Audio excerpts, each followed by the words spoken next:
Chapter 7. Out of the Shell.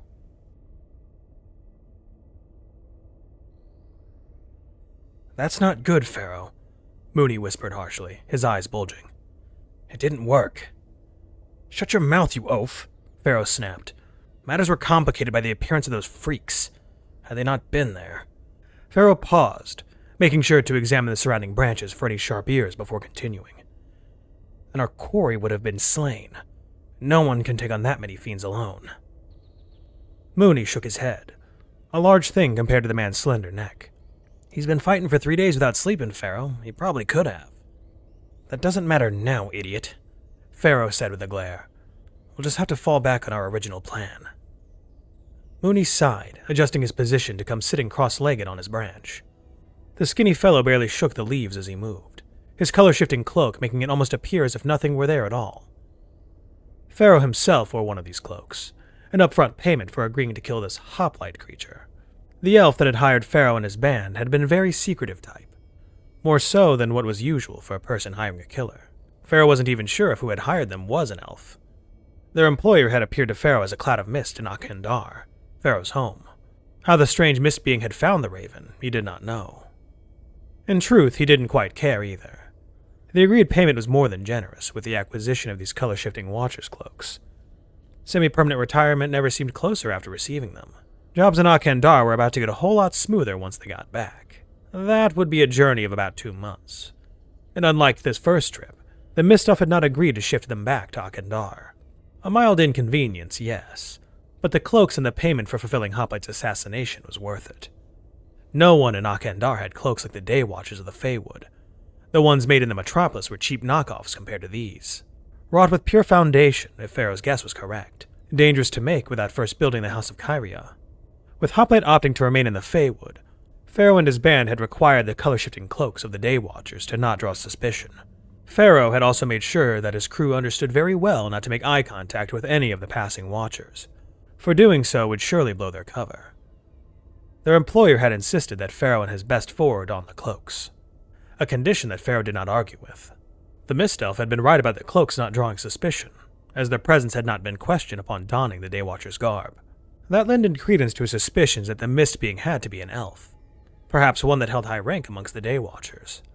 After all, he could only assume that the Watchers kept a careful eye on their stocks. It would be difficult for the standard grunt to make 5 cloaks disappear. A commanding officer, though? Not too difficult, perhaps, depending on how the elves kept their records. "Pharaoh?" Mooney asked. "You with me, buddy?" Pharaoh blinked and sighed, looking in the direction of his failed ambush. "He's apparently human," Pharaoh told Mooney, standing up on his branch. "At some point he has to come out of that armor. And when he does, I'll put a bolt through his skull." And after that, Pharaoh could get the hells out of this cursed Feywood and its flowery air.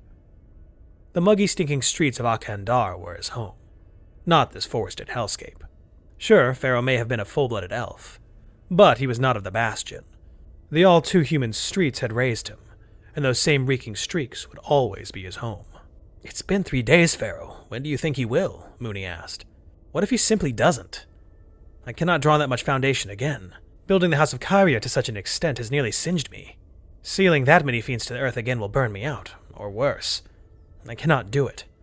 "You will not have to, Mooney," Pharaoh sighed, waving a hand dismissively. "We'll just wait. A bolt will do just as well, tipped with mox venom just in case I miss my mark." Even with the color-shifting cloak, Pharaoh could see the outline of Mooney shaking his head. "Miss your mark?" Mooney asked, his voice barely holding back a laugh. "You're supposed to be the best. You're the Raven. You don't make mistakes," Mooney said with a small chuckle. Pharaoh shook his head again, brows knitting as his face grew warm with embarrassment. He had never handled praise well. "I make sure to cover all bases, that's all," Pharaoh muttered with a frown. He really wasn't all that special. He was just very paranoid about failure. In this line of work, mistakes of any sort meant getting hounded by guards while making impromptu escapes. Oh, how Pharaoh hated that. Nothing angered him more than a plan not working out just the way he had intended. He countered this tendency by over-planning, taking into account every possible point of a plan that could fail, and making a plan within that plan. Really, he was more of a schemer than a master assassin. Yet that was what the people knew him as. This fiend trap plan had not worked out as he had hoped. but that was okay. He'd just have to regroup with Briggs, Jerry, and Luthil, and tell them his next scheme for eliminating this oversized bucket man. Just in case the Mox Venom somehow didn't work.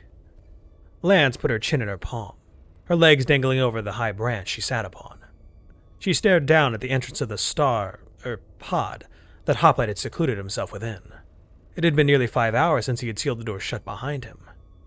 It was by far the longest amount of time he had taken to restock on his...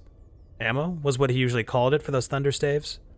It was a shortening for the word ammunition, though it sounded funny to her ears, like a made-up word a child would use at play. Ammo, she said to herself, her brows knit together. Ammo, she repeated in a mockery of Hoplite's deep monotone. Nope, it still sounded silly. Lance shook her head lightly, her long dark hair shifting with the motion, and reflecting the green moonlight overhead. He must have fallen asleep. Lance hadn't known him long, but Hoplite wouldn't take this much time to simply restock. The man was always sensitive about the time spent on tasks. Lance fully believed that Hoplite wouldn't allow himself even a second of lollygagging under even the most peaceful conditions.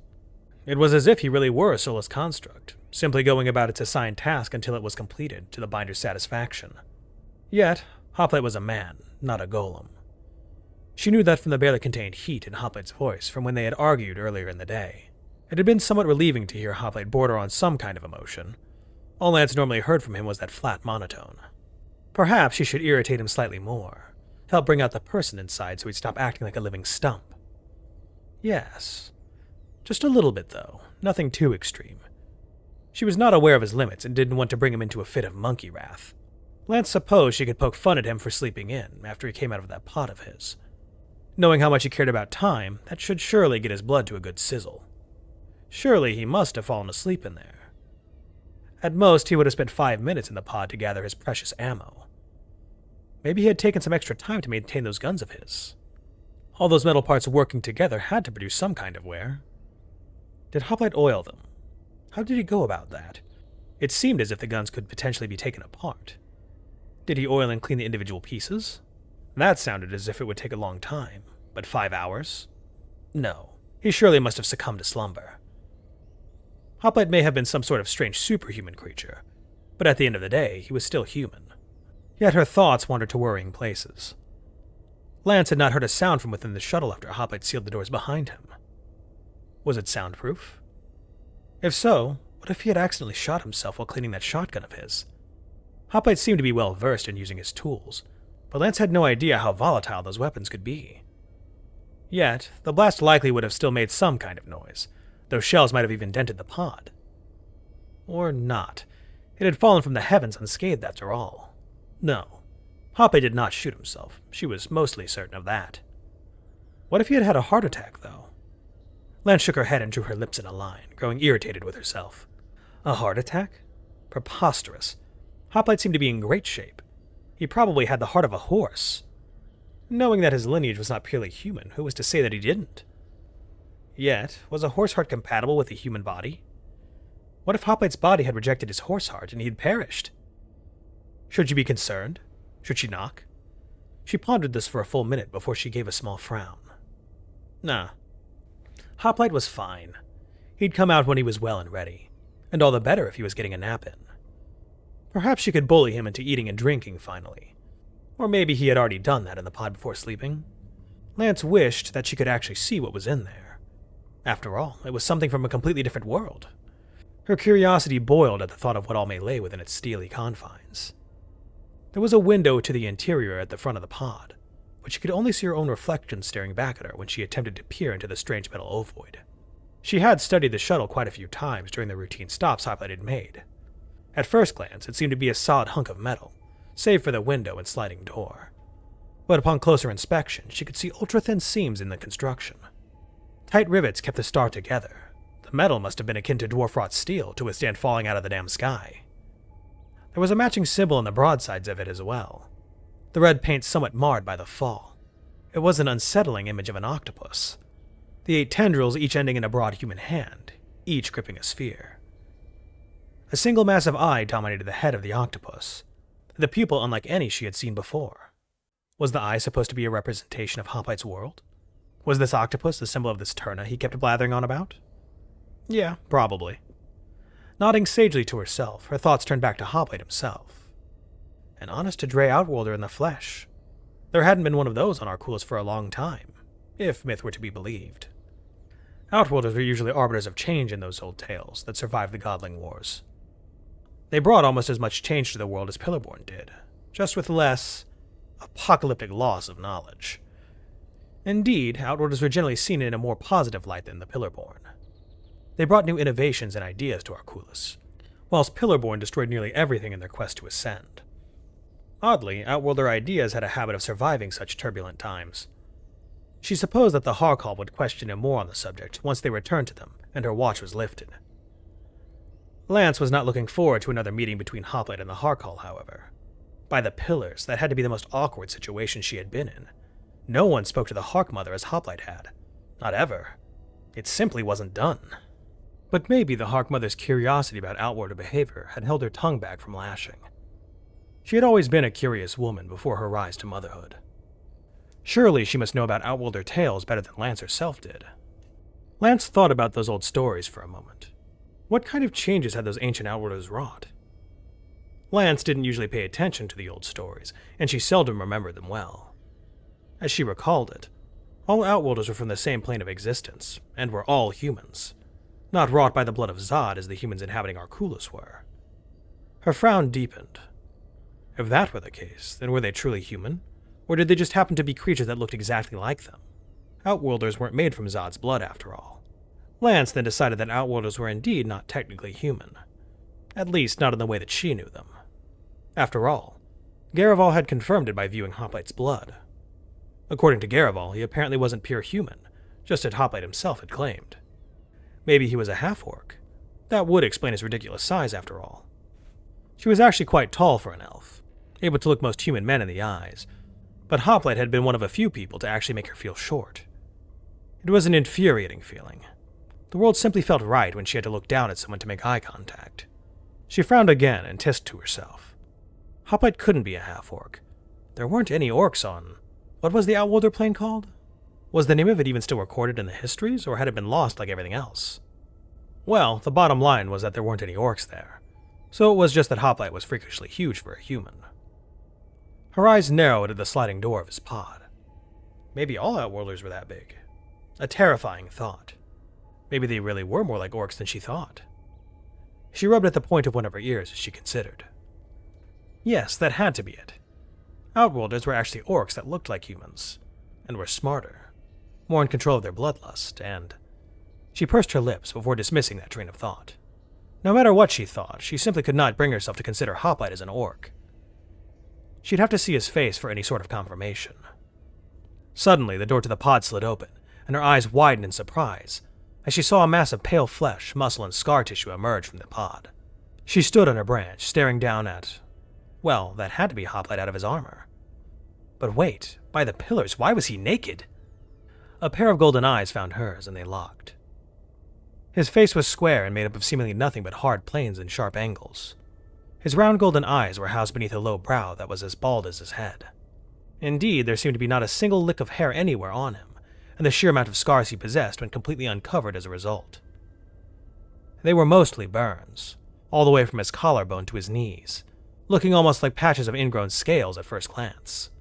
There were other scars, too, numerous slashes from what looked to be beast claws across his face and body, the most prominent of which was a thick, jagged scar that ran all the way from his left temple and down past his lip to end at the tip of his chin.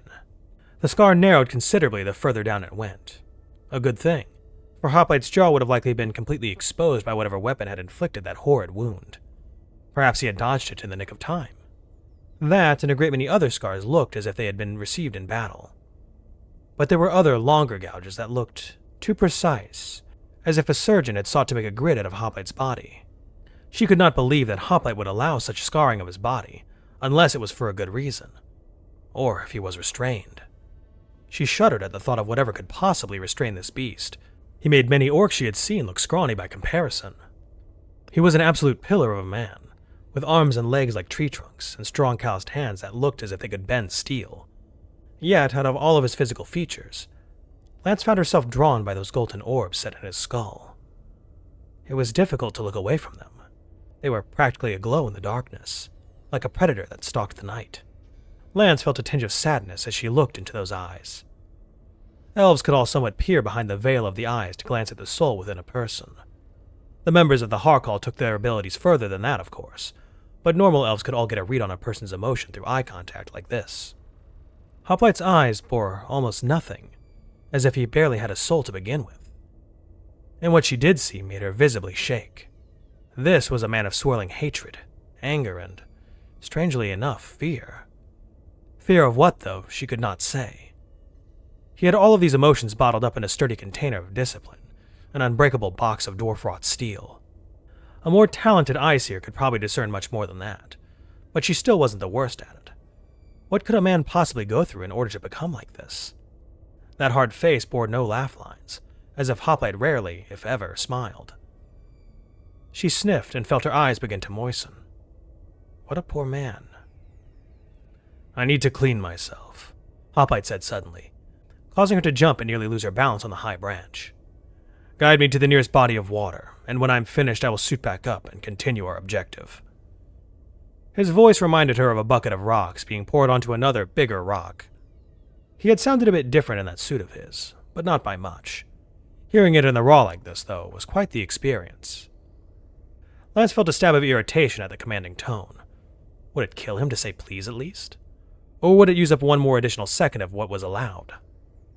She shook her head with a sigh and leapt from the branch, landing before him and being forced to again crane her neck back to look him in the eyes. Even out of armor, Hoplite was head and shoulders taller than her. Lance had almost forgotten their difference in height while looking down upon him from atop the tree branch. Her face felt hot with embarrassment as she maintained eye contact. How dare he come out in his birthday suit like this? It was very improper. Keeping her eyes well above his nudity, she said, "There is a river a mile to the north. Do you not have any normal clothes you can wear?" "No," he replied simply, moving straight past her. It was then that she noticed that he had his smaller gun clutched in his right hand, the barrel being about as long as her arm. Lance suspected that even the dragon men of the Blastlands would be jealous of such a weapon. Walking behind Hoplite, she noticed another patchwork of scars on his back. And there were orbs of a deep black metal, all grafted to his spinal column. The interconnecting metal orbs were all seemingly fused together, running all the way up from his tailbone to the base of his neck. What was the purpose of that? Maybe they were magic in some way. Dwarves could meld their flesh with metal in a similar manner, maybe Outworlders could too. Lance could only imagine how painful it must have been for Hoplite to have molten metal grafted to his spine. What was the purpose of it, though? A dwarf melded metal to flesh to form a natural armor for combat. Hoplite only had metal grafted to his spine, not across all his flesh. And unlike dwarves, Lance doubted that Hoplite could unmeld from the metal if he wished. Lance quickly pulled up beside him, not wanting to be stuck staring at his rear end for this small trip. His eyes scanned the forest ahead, constantly looking above and behind him as they walked. Strange, he never did that while in his armor. Perhaps he was just overly confident when within his plate. No, wait. His armor bore a device that could pick up on the motions of living things around him. Without his armor, he had no access to this motion tracker. What was the objective of those strangers? He asked in a flat tone. "Oh, yeah," Lance replied after a second. "Well, like they said, they're going to the Fiend Wall to help plug it up," she explained. "What we've been fighting is the stragglers that got through the hole before the defenders could block it up. A lot of tongues of Zod have been passing through the Feywood to get to the wall and killing any fiends they find along the way," she continued, pausing for breath. "I think that we should go there too. We haven't been running into nearly as many lately. Save for today, of course. And I haven't seen even one while you were in your pod." She'd honestly been relishing fighting the fiends with Hoplite. Her blood got pumping in a way she'd never felt before while fighting those creatures. It was almost addicting. Maybe she should become a Tongue of Zod if she ever ended up not wanting to live the Watcher's life. Well, maybe she could just request temporary leave as she had been pondering. Would she really take leave just to become a tongue, though? The world called to her, but kicking the world's ass would take a long time. And Lance did not want her leave to last that long. If she did leave, she'd want to be a simple adventurer. Nothing as intensive as being a tongue. She'd worked at this trade for a long time. This was her 200th year within the Watchers. The Harkal would probably approve of a little vacation, such as that. But how long would she ask for? Maybe 20, even 40 years. A short time, really. What are sanctioning papers? Hoplite asked her then, drawing her away from her thoughts. She cleared her throat. Proof of mortality, she said. Not many people are capable of learning magic, but demigods always are able to utilize Foundation. The papers ensure that they went through the proper tests to be able to legally use magic. It had been a relief when Twindale had shown Lance the papers. The way they had easily wielded magic had made her fearful for what they could be. Hoplite, upon receiving this information, scoffed. It was a small noise, barely audible, but it had certainly been there. The man was so stubborn about magic simply not existing, despite the evidence to the contrary. Evidence he'd experienced firsthand, no less. How dare he scoff at her words? He was the one being silly for believing that magic wasn't real. "We'll head to the Fiend Wall after I get suited back up," he said after a moment. "We have to cut the fiends off at the source." She blinked once before she refocused her attention on him. He was right, of course. The breach did have to be dealt with if they wanted to end the constant onslaught of fiends. Hoplite should take care of himself first, though. No one could fight fiends on an empty stomach, no matter how meat-headed they were. "We'll go there after you eat a proper meal and drink some water. That is what we'll do," she told him sternly, placing her fists on her hips. It looked odd while walking, but hopefully that would have added to the effect she needed. Lance had seen her mother do that to her father and brothers when they had needed to see sense. Hoplite's head slowly turned towards Lance and stared at her flatly, irritation rising behind those golden irises. A human likely wouldn't be able to see any different in Hoplite's eyes, a thought that unsettled her.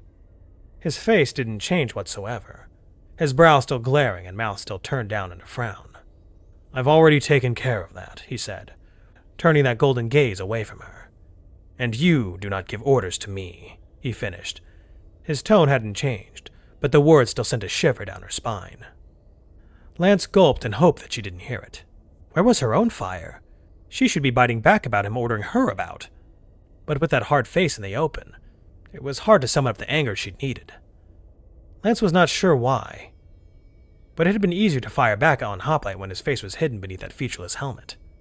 Either way, fists on hips definitely wouldn't work on him. Maybe that had been foolish to attempt. Bullying wouldn't work on Hoplite, and she did not want to be under that golden glare again anytime soon. She blinked. Humans didn't have golden eyes. She was at least 60% sure of that. Maybe the Outworlder variety did. Well, it looked pretty neat in any case. If only they weren't windows to such negative emotions. They continued on in silence until they reached the river. Hoplite approaching the river and holding up his single finger. Lance felt her brow furrow as she stared in confusion at Hoplite. What was he doing? Was he going to jump in or not? Lance got her answer after Hoplite's index finger split open at the tip. A small steel needle stuck out from the hole, and he knelt down, submerging his finger in the stream with a completely flat face. After a moment, Hoplite simply nodded to himself, put his gun on the bank, and promptly face-planted into the water. The water splashed high and flew far, as if an entire wagon had been chucked into the water rather than a man. A stray toad was washed away in the tsunami, its angered croak seeming to curse Hoplite just before it passed into a hollow log. The water seemed to engulf her entire frame, the shock of the cold sending her scuttling back with a gasp. Lance clenched her teeth in rage before she took a deep breath to calm herself. It was an accident. He didn't mean to soak her with what seemed to be the entire river. What a heavy fellow to create such waves. Were his bones made of stone?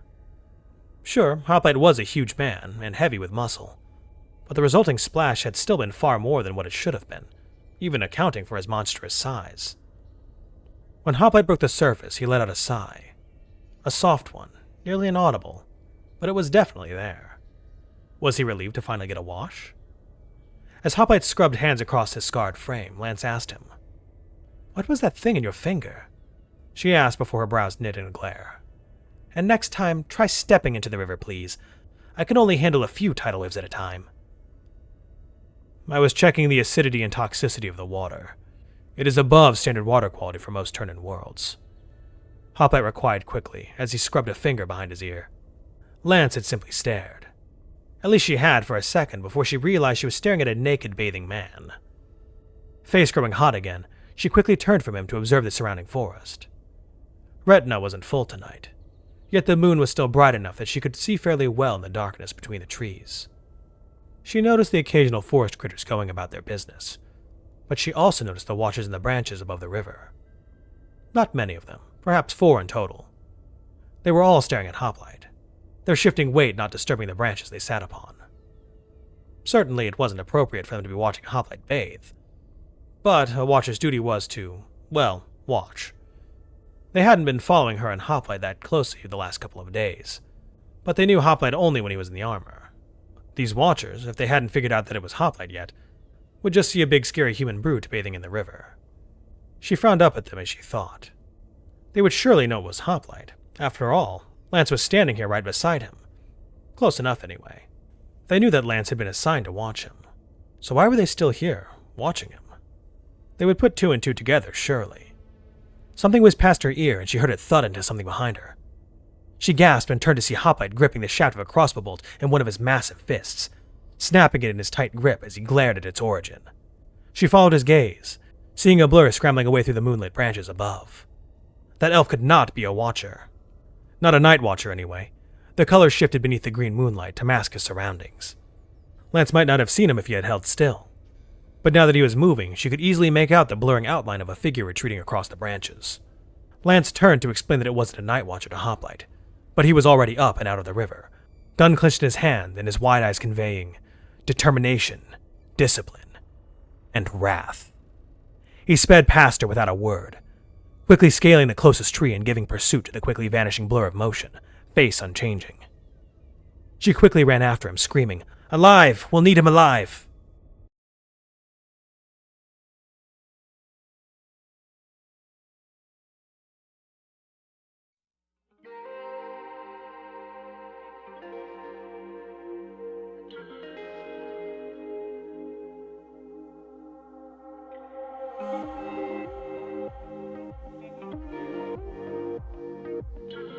If you're new here, welcome aboard.